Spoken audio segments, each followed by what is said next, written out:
The two neighboring countries of Southeast Asia, Thailand and Cambodia, are closely related in terms of history, culture, and religion.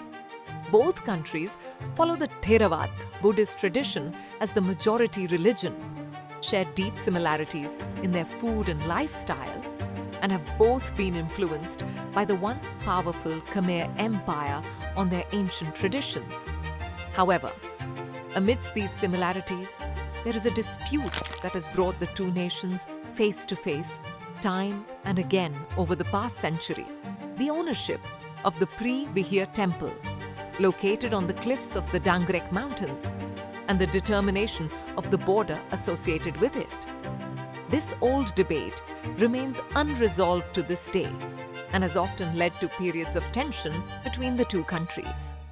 Recently, this issue made headlines again when Thai Prime Minister Anutin Charnvirakul demanded that Cambodia take 4 significant actions. These included removing heavy weapons from the border, clearing landmines, cooperating to curb cross-border crimes, and better managing sensitive border areas. His statement clearly indicated that while the tensions may not lead to a major conflict, the distrust between the two countries still persists. Thailand argues that without these measures, permanent peace along the border will not be possible, while Cambodia sees it as one-sided pressure. This dispute dates back to the border, drawn in 1907. At that time, Cambodia was under French rule, and France was determining the borders between the two countries. According to an agreement made in 1904, the boundary was supposed to be based on the watershed line of the Dangrek Mountains. Based on this principle, most of the Preah Vihear temple was on the Thai side, then Siam. However, 3 years later, France published an official map showing the temple on the Cambodian side.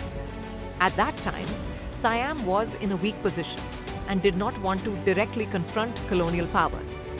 So it raised only a mild objection and did not make it an issue. This decision would later become the basis of a deep political and cultural debate. The Preah Vihear temple is not just a historical structure, but is also part of the cultural memory of both nations. The temple was built during the 11th to 12th centuries, at a time when the Khmer Empire was at its peak. At that time, much of present-day Cambodia, Thailand, and Laos was under the influence of that empire. Therefore, Thai society also considers this temple an important link to their history. For Cambodia, the temple symbolizes the greatness of Khmer civilization. This emotional attachment to the temple is so strong that whenever the temple is mentioned, nationalist feelings arise in both countries.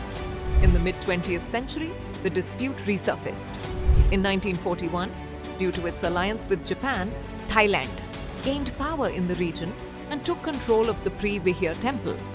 However, after World War II ended, Thailand had to return the temple to Cambodia, which was under French control due to international pressure. Despite this, the dispute did not end. In 1954, Thai soldiers again occupied the temple complex. Cambodia then went directly to the International Court of Justice, which in 1962 explicitly handed over the ownership of the temple to Cambodia. However, the court did not issue clear instructions regarding the surrounding land, and this ambiguity later led to new disputes.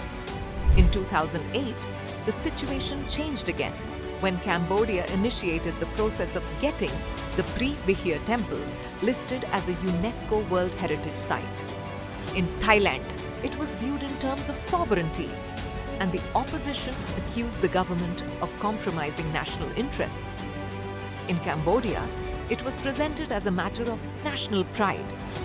The issue became so politically sensitive that there were several border skirmishes between the soldiers of both countries.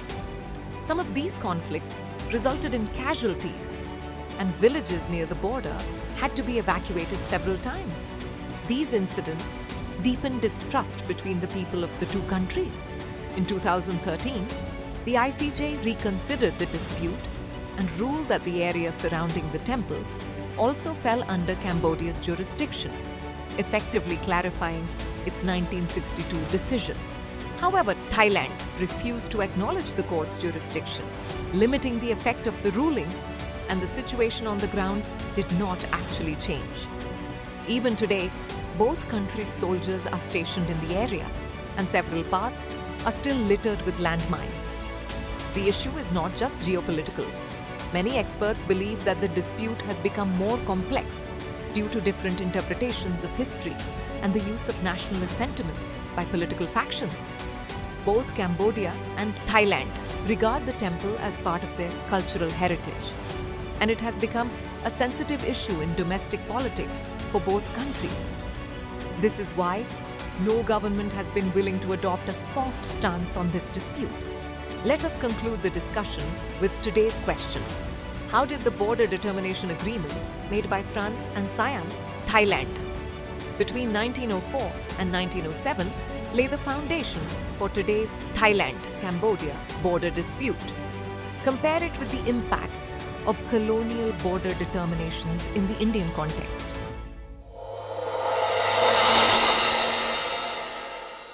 For more informative content, like, share and subscribe, and do not forget to press the bell icon to get the notifications.